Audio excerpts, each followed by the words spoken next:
My name's Dave Waterson. I hope you can hear me all right. I'm with Verterra. I'm based out of Rocky. So I'm not a very good public speaker. I'm a bit of a soil nerd, so they lock me up in the office and I don't get out very often. But anyway, I'm going to talk to you about a thing called reef credits. So a lot of people sitting here probably think carbon is a fairly new thing. Well, I can guarantee you reef credits is even newer.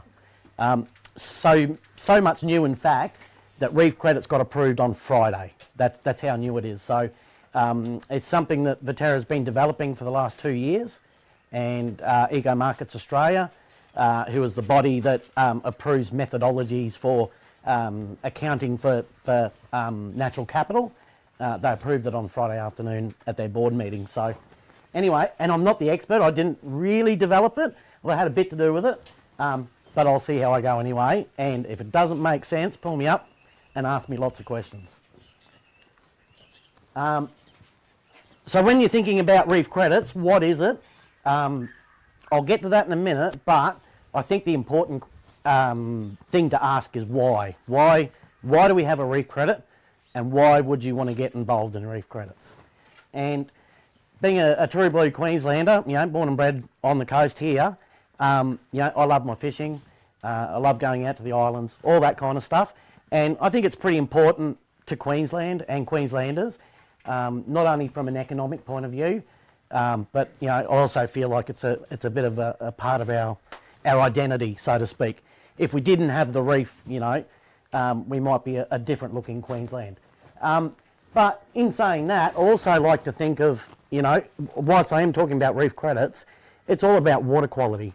So there's a lot of creeks and river systems that, say, come from Taramba all the way to the coast and to the reef. So I like to think if we can improve water quality or strive to improve water quality, we're improving all those ecosystems all the way down that system before we even get to the reef. And driving out of Rocky this morning, I can guarantee you that chocolate brown colour of the Fitzroy River, part of that sediment has come from Taramba at one stage. And it's come from every property in the Fitzroy catchment, regardless. So being a soil scientist, I talk to people every day about where soil is lost and how it's lost, all that kind of stuff. And it can be so small. It can be 0.5 millimetre a year. It can be 1/4 millimetre a year. But then you divvy that up against, the thousands of square kilometres of the Fitzroy catchment, and it actually turns out to be a lot of soil. So, even my block at home, I'm losing something every time it rains. So what reef credits is we're looking to protect the reef. The Queensland government is interested in protecting the reef, and they've identified two things, and that's water quality and climate change. And climate change probably can be dealt with better through carbon credits. Water quality is something that I'm here to talk about to do with soil. So anyway, so if that's something that interests you, about that why, about protecting the reef, thinking about downstream users of water quality, looking after the environment, it's something, to get involved with reef credits. And it's a part of that important land stewardship journey. People like to look after their own land, and quite often part of my job is to help people keep the soil that they do have, or the very little soil sometimes, actually on their own properties instead of washing out the Fitzroy in front of my house. So I think it's quite an important thing, and I hope you do too. And the other thing I'm going to talk about is a thing that we've trademarked as Drover. And so when we were developing the reef credits, so that is a mechanism that the Queensland government is prepared to pay for through one of our brokers. And we had to develop a way to come up to measure that. And I don't know if anybody's ever had any dealings with Verterra. We love to do things really sciencey. I'm more of a gut feel person, but the colleagues I work with, everything's got to be calculated. So Adam, I asked you before how big your property was. It was about 6,700 acres. So the map I'll show you at the end here, I've just worked out, took 76 million calculations on a computer to come up with one map for Drover. And I'll explain to you why later, why it took 76 million calculations to do it. Okay, so what's a reef credit? So a reef credit is a credit that you get paid for keeping soil on your property. It's as simple as that. So it's something that we can avoid going to the reef. So it's paid as a per tonne type thing. And it's something that in the future we'll be able to sell on the market, much in the same way that ACCUs are sold through the Clean Energy Regulator. And the government has stumped up, I think it's $10 million, someone correct me if someone around there in the place. They've stumped up about $10 million to seed the fund. So they're prepared to buy $10 million worth of reef credits to start with, and then they'll see how things progress after that. And they believe that then it'll go out to the free market. So Woolworths, Bunnings, Qantas, whoever wants to offset their impact on the reef, whether it be through climate change or sediment reduction, can buy one of those credits off you. So we had to come up with a way of measuring the effectiveness of doing things on the ground. So one of the best methods for protecting your soil against erosion is vegetation cover. And it's something that's in the universal soil loss equation that we can calculate easily, and we can do it from space. So we don't have to be out there with a tape measure. We can do this without having to visit your property every year, 2 years, whatever it might be. And the credits are issued on a per rainfall basis. So the biggest thing is, obviously being graziers, you know that your lowest ground cover is most likely at the end of the dry. So October, November, before the rains kick in again. That's also the most susceptible time when erosion happens. So if you've got low ground cover and you've got high intensity storms coming in to start the wet season, that's when your soil loss is really noticeable. Not so much when you're at the end of a wet season, you've had good grass growth, it's green, it's all being filtered out, and the rain might not be as intense. Even if you do get intense rainfall, you've got good ground cover. So it's low ground cover and big rainfalls, that's what you get paid for. So as part of that, so we monitor your ground cover, we monitor your rain. So if you have a big rainfall event, you've got low cover, you've got a lot rushing off, you might not get a reef credit. But if you can maintain good ground cover by the end of the dry season, that is when you can be credited a reef credit, pretty much. And we can measure that, we can verify it, and it can be independently measured by anybody. So there's no, what would you call it? Two people can't use the same methodology and go out and get a different answer. It just doesn't exist. But in saying that, the methodology is not something that a normal person can do. So we have a big supercomputer that can run those 76 million calculations and actually tell Adam how much ground cover you've got and how much less erosion has occurred in a single rainfall event. Which also leads to a question that we can also now create rainfall utilisation maps. So if you can reduce your runoff, you're actually keeping that water on your property as well. We can calculate that through the same set of equations. So as we developed the reef credit and we developed that methodology, we found that by coming up with the methodology, we started to create a lot of products and a lot of mapping that we thought might be useful to the wider grazing community. So that's what the drover part of it is about. Am I making sense so far, everybody? Sorry. There's probably something to add in there too, Dave. You just got me thinking. Yep. There's a really good linkage here between the effective rainfall, soil carbon, and water capacity. So that. I forgot to go through that bit at the bottom there, and just to give you an idea of how simple it is, not dissimilar to carbon, we would do an eligibility test. So we would look at your property and go, what is it you can improve? There's got to be some additionality, much like carbon, but it can be very, very simple.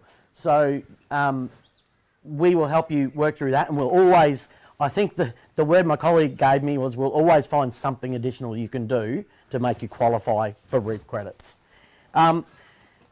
Then we look at a grazing management plan. Now that grazing management plan can be fairly high level, and all it does is uses our products to look at what management changes you could make. So generally when you get a vegetation map or you get just a property map with fence lines on it, I'm going to move my cows from there to there to there to there, and you might do it based on stock days per hectare or something along that line. Well, our products can help you. You can still do that, but you can go, well, even though I'm doing my stock days per hectare, we can tell you which paddocks on your property are above or below an average based on your own property. A lot of the data that the government gives you compares you to someone else, compares you to a regional average, your neighbours. The new stuff that we've developed looks at your property only and tells you how each paddock is tracking compared to your 7-year average. So you might be able to make decisions based on that mapping, and that it automatically qualifies you for doing something different in your management, and there's your additionality. Or it could be jumping on the quad and throwing out some legume seeds. Something simple, doesn't have to be much. So we collect soil data. So apparently we don't need to collect much. It's not like baselining for carbon. The number I heard bandied around was something like 3 samples or something. It wasn't very much. Yeah. So it was just small. And it's just to, I think it's just to verify that what the soil mapping publicly available is matches what we actually find in the paddock. Yeah, it's quantifying the amount of fine sediment. Yeah, fine sediment fraction. Yeah. And then we undertake the project. So the good thing is, you ask why get involved in reef credits. The good thing about it is, so we have been told that reef credits and soil carbon are stackable. So you can run these 2 projects at the same time. Now soil carbon, when you think about it, to sequester more carbon, you need to grow more grass, healthier grass, whatever these guys are trying to get you to do on the ground. Reef credits is essentially doing the same thing. So if you can have better ground cover over more of your property, and we can quantify that, you're trying to do the same thing for a soil carbon project. So it's a question of, do you want to be paid twice for doing exactly the same thing? And reef credits can achieve that for you. So we see it as a really good mechanism, except you're just being paid for the reduction in sediment instead of the carbon sequestration. So being stackable is a really key important thing about this. I won't go too much into this, but this is from Eco Markets Australia, and it essentially just sets out the different types of nature-based markets. So you've got carbon, which is trying to fix your air quality issues, and you've got your nature, which is biodiversity, having more animals, having more plants, all that kind of stuff. And then the one we got interested in was reef credits.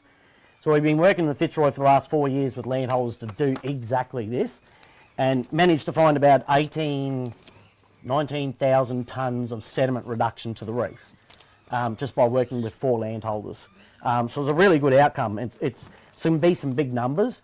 I will admit, the closer you are to the reef, the bigger saving you achieve. And it's simply because of the distance it has to flow before it gets to the reef, which is really unfortunate. But Brisbane thought they were missing out on the whole show, so they developed one for southeast Queensland without a reef. Apparently, it's under development. So they get a reef credit without reef. So I'm thinking in the future, if we push hard enough, we might be able to get a river credit or something. Because I still think the Dawson and, the Mackenzie and the Fitzroy are just as well, worth looking after as the reef. So can you imagine the Fitzroy flowing blue? But anyway, so yeah, it just sets out the different types of markets that you can get involved in. So we spent 2 years developing the Grazing Land Management Method. If you want to read it, it's about 28 pages, and it's got some equations that actually go over one single line. It's absolutely ridiculous. And it's meant to be programmed into a big supercomputer that does all those equations for you. So, like I was saying to Adam, we analysed 76 million individual pixels over his property over a period of 7 years on a monthly basis. And that's what the mapping, I'll show you in a minute, comes up as. But yeah, we're looking for fine sediment savings through improved grazing land management practice. That essentially sums up reef credits. It aligns with all the other nature repair markets. So you've got a 25-year base period. You can get credited on a rainfall event. So there's no extra sampling. We don't have to come out to your property. We just get notified there's been a big rain event, and we actually run it through the computer, and we can tell you what your saving has been. So it's as simple as that.